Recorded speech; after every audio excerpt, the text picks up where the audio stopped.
La parole qui donne la vie éternelle. Les visions de Catalina Rivas pendant la Sainte Messe. Seconde partie. La consécration. Lors de la consécration, le moment du plus merveilleux des miracles arriva. Derrière le côté droit de l'archevêque apparut une multitude de personnes placées aussi en diagonale.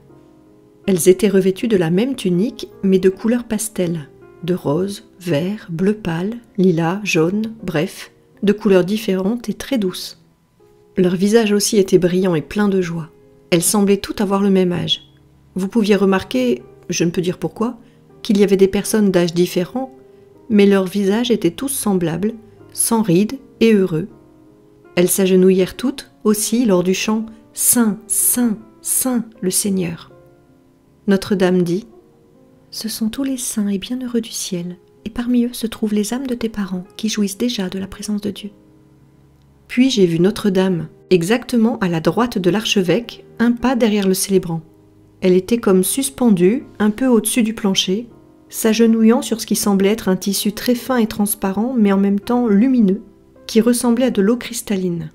La Vierge Marie, les mains jointes, regardait le célébrant avec beaucoup de respect et d'attention. Elle me parla de cet endroit, mais en silence, directement de son cœur, sans me regarder. « Cela te surprend de me voir me tenir un peu derrière mon Seigneur, n'est-ce pas ? Il doit en être ainsi. Avec tout l'amour que me donne mon Fils, il ne m'a pas conféré la dignité qu'il a donnée aux prêtres d'être capable d'opérer à chaque jour avec mes mains le miracle comme le font les prêtres. À cause de cela, je ressens un profond respect pour les prêtres et pour le miracle que Dieu opère par leur entremise, ce qui me porte à m'agenouiller derrière eux. Mon Dieu, quelle dignité et quelle grâce le Seigneur accorde aux âmes des prêtres, et ni nous, ni même plusieurs d'entre eux en sont conscients. Devant l'autel apparurent comme des ombres de personnes en gris avec les mains élevées. La Sainte Vierge dit « Ce sont les âmes bénies du purgatoire qui attendent vos prières pour les rafraîchir. N'arrêtez pas de prier pour elles. Elles prient pour vous, mais elles ne peuvent pas prier pour elles-mêmes. C'est à vous de prier pour elles afin de les aider à sortir, pour qu'elles puissent rejoindre Dieu et en jouir éternellement. Maintenant, tu le vois que je suis toujours ici. Les gens font en pèlerinage, recherchant des endroits où je suis apparue. Cela est bon à cause de toutes les grâces qu'ils y reçoivent. Mais en aucune apparition, en aucun autre endroit, je suis aussi présente que durant la Sainte Messe. Vous me trouverez toujours au pied de l'autel où on célèbre l'Eucharistie, également au pied du tabernacle. J'y reste avec les anges, car je suis toujours auprès de lui. » L'apparence si belle de la mère au moment où furent dits les mots « Saint, Saint, Saint », ainsi que tous les autres avec leurs visages radieux, leurs mains jointes, attendant le miracle qui se répète continuellement, était comme se retrouver au ciel même. Et dire que des personnes peuvent être distraites par des conversations à ce moment. Cela me peine de vous dire que plusieurs hommes et femmes se tiennent debout, les bras croisés, comme s'ils rendaient hommage au Seigneur comme étant égal à eux. La Vierge Marie dit « Dis aux gens qu'un homme n'est jamais autant homme que lorsqu'il s'agenouille devant Dieu. » Le célébrant prononça les paroles de la consécration. C'était une personne de grandeur normale, mais soudain, il se mit à grandir, devenant rempli de lumière, une lumière surnaturelle entre le blanc et l'or, qui l'enveloppa et devint très dense autour de son visage. À cause de cela, je ne pouvais plus voir ses traits. Lorsqu'il éleva l'hostie, j'ai vu ses mains et le dos de ses mains. Il avait des marques desquelles émanait une grande lumière. C'était Jésus. C'était lui qui enveloppait le célébrant de son corps comme s'il enveloppait amoureusement les mains de l'archevêque. À ce moment, l'hostie commença à grandir et devint énorme, et dessus apparut le visage merveilleux de Jésus qui regardait son peuple. D'instinct, j'ai voulu incliner la tête, mais Notre-Dame me dit « N'abaisse pas tes yeux, regarde pour le voir et le contempler. Échange ton regard avec le sien et répète la prière de Fatima. Mon Dieu, je crois, j'adore, j'ai confiance et je t'aime. Je te demande pardon pour ceux qui ne croient pas, qui n'adorent pas, qui n'ont pas confiance et qui ne t'aiment pas. Pardon et miséricorde. Maintenant, dis-lui combien tu l'aimes et rends hommage au roi des rois. » Je le lui ai dit et il semblait que j'étais la seule qu'il regardait de cette énorme hostie. Mais j'ai appris que c'est ainsi qu'il regardait chaque personne avec amour, en plénitude. Puis-je baisser la tête jusqu'à ce que mon front touche le sol, comme l'avaient fait tous les anges et les bienheureux du ciel ? Peut-être que pour une fraction de seconde, Je me suis demandé comment Jésus pouvait prendre le corps du célébrant et en même temps être à l'intérieur de l'hostie. Et tandis qu'il rebaissait l'hostie, elle reprit sa grosseur normale. Des larmes coulaient le long de mes joues. J'étais incapable de sortir de mon émerveillement. Immédiatement, Monseigneur dit les paroles de la consécration du vin, et tandis qu'il prononçait les mots, des éclairs apparurent dans les cieux et dans l'arrière-plan. Les murs et le plafond de l'église avaient disparu. Tout était noir, à l'exception d'une brillante lumière qui venait de l'autel. Soudain, suspendu dans l'air, j'ai vu Jésus crucifié. Je l'ai vu de la tête jusqu'au bas du torse. Le bras horizontal de la croix était soutenu par des mains larges et fortes.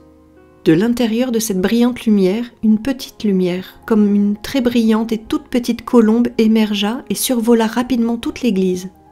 Elle vint se reposer sur l'épaule gauche de l'archevêque, qui continuait d'apparaître comme Jésus, car je ne pouvais distinguer que ses longs cheveux, ses blessures lumineuses et son corps élancé, mais je ne pouvais pas voir son visage. Au-dessus se trouvait Jésus crucifié, sa tête retombant sur son épaule droite. Je pouvais contempler son visage, ses bras meurtris et sa chair déchirée. Du côté droit de son thorax, il avait une blessure et du sang en surgissait allant vers le côté gauche. Et vers le côté droit, ce qui ressemblait à de l'eau mais était très brillant. Il ressemblait plus à des jets de lumière qui se dirigeaient vers les fidèles, se déplaçant de droite à gauche. J'étais ébahi de voir la quantité de sang qui coulait vers le calice. Je croyais qu'il allait déborder et qu'il tacherait l'autel, mais pas une seule goutte ne se renversa. À ce moment, la Vierge Marie dit « Ceci est le miracle des miracles. Je t'avais dit auparavant que le Seigneur n'est pas contraint par le temps et l'espace. Au moment de la consécration, toute l'assemblée est transportée au pied du calvaire, à l'instant de la crucifixion de Jésus. » Quelqu'un peut-il imaginer cela ? Nos yeux ne peuvent le voir, mais nous sommes tous là, à l'instant même où il crucifie Jésus. Et il demande pardon à son Père, non seulement pour ceux qui l'ont tué, mais aussi pour chacune de nos fautes. Père, pardonne-leur, car ils ne savent pas ce qu'ils font.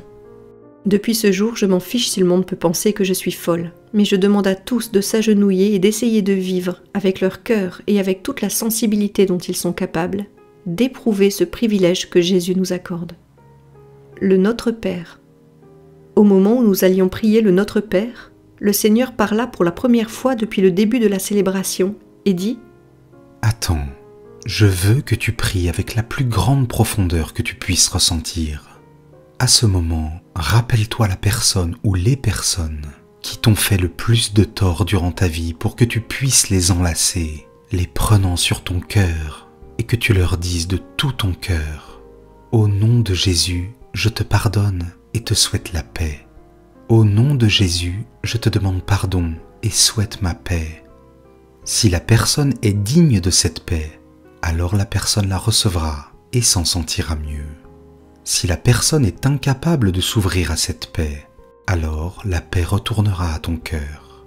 Mais je ne veux pas que tu reçoives ni que tu offres la paix si tu n'es pas capable de pardonner et de ressentir cette paix dans ton cœur en premier. Faites attention à ce que vous faites. Vous répétez dans le Notre Père, « Pardonne-nous comme nous pardonnons à ceux qui nous ont offensés. » Si vous êtes capable de pardonner, mais pas d'oublier comme le disent certaines personnes, vous posez des conditions sur le pardon de Dieu. Vous dites « Pardonne-moi seulement dans la mesure où je suis capable de pardonner, mais pas plus. » Échange de la paix. Je ne peux expliquer mon chagrin au fait de savoir combien nous pouvons blesser le Seigneur, et aussi combien nous pouvons nous blesser en gardant des rancunes, des mauvais sentiments et des choses peu flatteuses, nées de nos propres préjugés ou de notre trop grande sensibilité. J'ai pardonné du fond de mon cœur, et j'ai demandé pardon pour toutes les personnes que j'avais blessées à un moment ou à un autre, pour pouvoir sentir la paix du Seigneur. Le célébrant dit « Donne-nous la paix et l'unité », et puis « La paix du Seigneur soit avec vous tous ». Soudain, je vis que parmi quelques personnes, pas toutes, qui se donnaient la paix, une lumière très intense vint se placer entre elles. Je savais que c'était Jésus, et je me suis presque jetée pour donner la paix à la personne qui se trouvait à côté de moi. Je pouvais vraiment ressentir la paix du Seigneur dans cette lumière. C'était lui qui me donnait sa paix, parce qu'à ce moment-là, j'avais été capable de pardonner et d'enlever de mon cœur toute la peine que j'éprouvais envers d'autres personnes. C'est ce que veut Jésus, de partager ce moment de joie, nous pardonnant et nous souhaitant sa paix. La communion. le temps pour la communion des célébrants arriva. Là, je remarquai encore une fois la présence de tous les prêtres près de l'archevêque. Lorsqu'il communia, la Vierge Marie me dit « Voici arrivé le temps où nous devons prier pour le célébrant et pour les prêtres qui l'accompagnent. Répète après moi. Seigneur, bénis-les, sanctifie-les, aide-les, purifie-les, aime-les, prends soin d'eux et supporte-les de ton amour. Souviens-toi de tous les prêtres du monde. Prie pour toutes les âmes consacrées. » Chers frères et sœurs, c'est à ce moment que nous devrions prier pour eux, car ils sont l'Église tout comme nous les laïcs le sommes. Tant de fois, nous les laïcs demandons tant des prêtres, mais nous sommes incapables de prier pour eux, de comprendre qu'ils sont humains et de pouvoir apprécier la solitude qui bien des fois peut les entourer. Nous devrions comprendre que les prêtres sont tous des personnes comme nous et qu'ils ont besoin d'être compris et soutenus par nous. Ils ont besoin d'affection et d'attention de notre part, car ils consacrent leur vie pour chacun de nous, tout comme Jésus, en lui étant consacré. Le Seigneur veut que les gens du troupeau que Dieu lui a confié prient pour la sanctification de leur pasteur et lui soient une aide. Un jour, lorsque nous serons de l'autre côté, nous comprendrons les merveilles que le Seigneur a faites, nous donnant des prêtres qui nous aident à sauver nos âmes. Les gens commencèrent à quitter leur banc pour se diriger à l'endroit de la communion. Le grand moment de la rencontre était arrivé. Le Seigneur me dit « Attends une minute, je veux te faire remarquer quelque chose. » Une motion intérieure me fit lever les yeux vers la personne qui allait recevoir la communion sur la langue de la main du prêtre. Je devrais préciser que cette personne était une des dames de notre groupe qui n'avait pu se confesser le soir précédent, mais avait pu le faire avant la Sainte Messe ce matin. Lorsque le prêtre plaça l'hostie sacrée sur sa langue, un flash de lumière comme une lumière blanche très dorée passa au travers de cette personne, d'abord de son dos, puis l'entourant à partir du dos, autour des épaules et ensuite la tête. Le Seigneur dit « C'est ainsi que je me réjouis d'enlacer une âme qui vient me recevoir avec une âme propre. » Le ton de voix de Jésus était celui d'une personne heureuse. J'étais étonnée de voir mon ami retourner à son banc entouré de lumière, enlacé par le Seigneur. Je pensais à la merveille que nous manquons tant de fois en allant recevoir Jésus avec nos offenses petites ou grandes, alors que cela devrait être une fête. Plusieurs fois, nous disons qu'il n'y a pas de prêtre vers qui nous pourrions aller nous confesser à n'importe quel moment. Mais le problème n'est pas d'aller nous confesser à chaque instant. Il réside dans notre facilité à tomber encore dans le mal. Par contre, de la même façon où nous faisons un effort pour rechercher un salon de beauté, ou pour les hommes un barbier, quand nous avons une fête, nous devons aussi faire l'effort de chercher un prêtre pour enlever tout ce qui nous souille. Nous ne devons pas avoir l'audace de recevoir Jésus, en aucun temps, avec nos cœurs remplis de choses laides.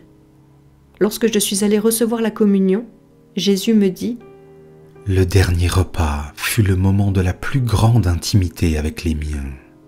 Pendant cette heure d'amour, j'ai réalisé ce qui pourrait être considéré, aux yeux des hommes, comme le plus grand acte de folie, celui de me faire prisonnier d'amour. J'ai institué l'Eucharistie. Je voulais demeurer avec vous jusqu'à la fin des siècles, car mon amour ne pouvait supporter de vous laisser orphelin, vous que j'aimais plus que ma propre vie. » J'ai reçu cette hostie qui avait une saveur différente. C'était un mélange de sang et d'encens qui m'inondait entièrement. Je ressentais tellement d'amour que des larmes coulaient le long de mes joues sans que je puisse les retenir. Quand je suis retournée à ma place, alors que je m'agenouillais, le Seigneur me dit « Écoute. » Un instant plus tard, je commençais à entendre les prières de la dame qui était assise devant moi et qui venait de recevoir la communion. Ce qu'elle dit sans ouvrir la bouche ressemblait à ceci. « Seigneur, souviens-toi que nous sommes à la fin du mois et que je n'ai pas d'argent pour payer le loyer, les paiements pour la voiture ou l'école des enfants. Il faut que tu fasses quelque chose pour m'aider. Je t'en prie, fais que mon mari arrête de t'en boire.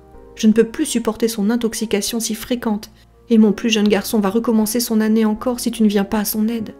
Il a des examens cette semaine. Et n'oublie pas notre voisin qui doit déménager. Fais que cela se fasse tout de suite. Je ne peux plus le supporter. » etc. Puis l'archevêque dit « Prions ». Évidemment, toute la communauté se leva pour une dernière prière. Jésus me dit d'un ton triste « As-tu remarqué sa prière ? Elle ne m'a pas remercié une seule fois. Pas une seule fois, elle m'a dit qu'elle m'aimait pour le cadeau que je venais de lui faire en abaissant ma divinité. jusqu'à sa pauvre humanité pour pouvoir l'élever jusqu'à moi. Pas une seule fois elle a dit « Merci Seigneur ». C'était une litanie de requêtes, et ainsi font presque tous ceux qui viennent me recevoir. Je suis mort par amour et je suis ressuscité. Par amour j'attends chacun de vous et par amour je reste avec vous. Mais vous ne réalisez pas que j'ai besoin de votre amour. Rappelez-vous que je suis le mendiant d'amour dans cette heure sublime pour l'âme. Réalisez-vous que lui, l'amour, mendie notre amour et nous ne lui donnons pas. Et qui plus est, nous évitons d'aller à cette rencontre avec l'amour des amours, avec le seul amour qui se donne lui-même dans une oblation permanente. Conclusion. Lorsque le célébrant allait donner la bénédiction, la Sainte Vierge dit « Fais attention, écoute bien, vous faites n'importe quel signe plutôt que le signe de la croix. Souvenez-vous que cette bénédiction pourrait être la dernière que vous receviez des mains d'un prêtre. Vous ne savez pas si vous aurez encore l'opportunité de recevoir une bénédiction d'un autre prêtre. Ces mains consacrées vous donnent une bénédiction au nom de la Sainte Trinité. Ainsi, faites le signe de croix avec respect, comme s'il allait être le dernier que vous alliez faire pour le reste de votre vie. Combien nous perdons en ne comprenant pas et en ne participant pas chaque jour à la Sainte Messe. Pourquoi ne pas faire l'effort de commencer notre journée une demi-heure plus tôt et courir à la Sainte Messe et recevoir toutes les bénédictions que le Seigneur veut verser sur nous? Je suis consciente qu'à cause de leurs obligations, ce n'est pas tout le monde qui peut aller à la messe tous les jours, mais au moins 2 ou 3 fois par semaine. Tant de personnes manquent la messe le dimanche pour les moindres excuses. Ils ont un enfant, ou 2, ou 10, et alors ils ne peuvent assister à la messe. Comment les personnes s'organisent-elles quand elles ont d'autres engagements importants? Ils amènent tous leurs enfants, ou ils y vont chacun leur tour et le mari va à une heure et son épouse à une autre? Ainsi accomplissent-ils leur devoir envers Dieu? Nous avons du temps pour étudier, pour travailler, pour recevoir, pour se reposer, mais nous n'avons pas de temps, au moins le dimanche, pour aller à la messe. Jésus me demanda de rester avec lui quelques minutes de plus après la fin de la messe. Il dit « Ne vous hâtez pas de partir lorsque la messe est terminée. Restez quelques instants en ma compagnie. Profitez-en et laissez-moi profiter de la vôtre. » Lorsque j'étais enfant, quelqu'un m'avait dit que le Seigneur restait avec nous 5 ou 10 minutes après la communion. Je lui ai demandé à ce moment-là « Seigneur, dites-moi vraiment combien de temps restez-vous avec nous après la communion ?» Je suppose que le Seigneur doit avoir ri de mon étourderie car il me répondit « Tout le temps que tu veux avoir avec moi. Si tu me parles tout au long du jour, me disant quelques paroles alors que tu vaques à tes occupations, je t'écouterai. Je suis toujours avec toi. C'est toi qui me quittes. Vous quittez la messe et votre journée d'obligation est terminée. Vous avez gardé le jour du Seigneur et c'en est fini pour vous. Vous ne pensez pas que je pourrais aimer partager votre vie de famille, au moins cette journée. Dans vos demeures, vous avez une place pour chaque chose et une pièce pour chaque activité. Une chambre pour dormir, une autre pour la cuisine, une autre pour manger, etc. Quelle place avez-vous préparée pour moi? Ce ne devrait pas être un endroit où vous avez seulement placé une image qui ramasse toujours la poussière, mais un endroit où au moins 5 minutes par jour, la famille se rencontre pour remercier pour la journée et pour le don de la vie, pour demander pour les besoins du jour, pour demander des bénédictions, de la protection, de la santé. Tout a sa place dans vos maisons, tout, sauf moi. Les hommes planifient leurs journées, leurs semaines, leurs semestres, leurs vacances, etc. Ils savent quelle journée ils se reposeront, quelle journée ils iront voir un film ou iront à une soirée, ou bien visiter la grand-mère ou les petits-enfants, les enfants, leurs amis et leurs divertissements. Combien de familles diront au moins une fois par mois « C'est aujourd'hui notre journée pour aller visiter Jésus dans le tabernacle » et toute la famille vient pour me parler? Combien viennent s'asseoir devant moi et ont une conversation avec moi, me disant comment ça s'est passé depuis leur dernière visite, me racontant leurs problèmes, les difficultés qu'ils ont, me demandant ce dont ils ont besoin, me faisant participer à toutes ces choses? Combien de fois? Je sais tout, je lis même les plus profonds secrets de vos cœurs et de vos pensées.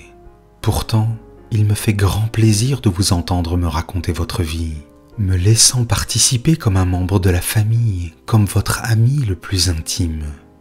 Oh, combien de grâce l'homme perd en ne me donnant pas une place dans sa vie. Quand je suis restée avec lui cette journée-là et à plusieurs autres journées, il continua à nous donner des enseignements. Aujourd'hui, je veux partager avec vous cette mission que le Seigneur m'a confiée. Jésus dit : « Je voulais sauver ma créature, car le moment où devait s'ouvrir la porte des cieux, elle était trop imprégnée de souffrance. Souvenez-vous qu'il n'y a pas une seule mère qui ait nourri son enfant de sa propre chair. Je suis allé à ce point extrême de l'amour pour communiquer mes mérites à chacun d'entre vous. La Sainte Messe est le prolongement de ma vie et de mon sacrifice sur la croix parmi vous. Sans les mérites de ma vie et de mon sang, qu'avez-vous pour vous présenter devant mon Père ? Rien, sinon la misère et le péché. Vous devriez dépasser en vertu les anges et les archanges, parce qu'ils n'ont pas la joie de me recevoir en nourriture comme c'est le cas pour vous. Ils boivent une goutte de la source, mais vous qui avez la grâce de me recevoir, vous avez tout l'océan pour boire. » L'autre sujet abordé par le Seigneur, avec beaucoup de douleur, concernait les personnes qui venaient le rencontrer par habitude, ceux qui ont perdu leur émerveillement dans chacune des rencontres avec lui.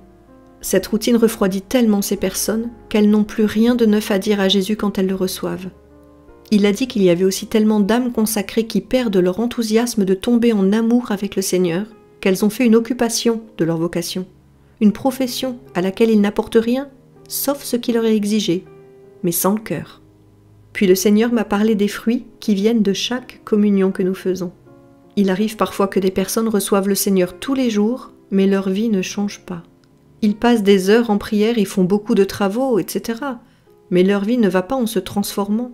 Et une vie qui ne se transforme pas ne peut pas porter de vrais fruits venant du Seigneur.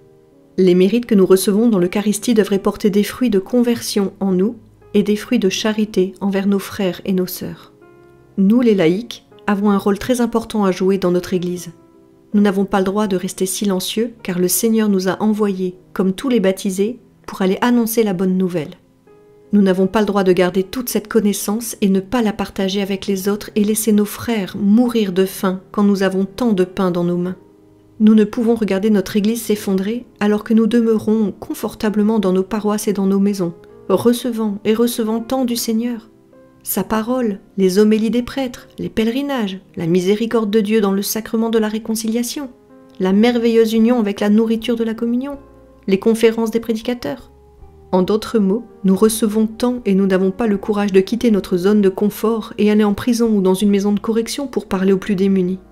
Allez leur dire de ne pas désespérer, qu'ils sont nés catholiques et que leur Église a besoin d'eux là où ils sont souffrants, parce que leur souffrance servira à en sauver d'autres, car ce sacrifice leur gagnera la vie éternelle.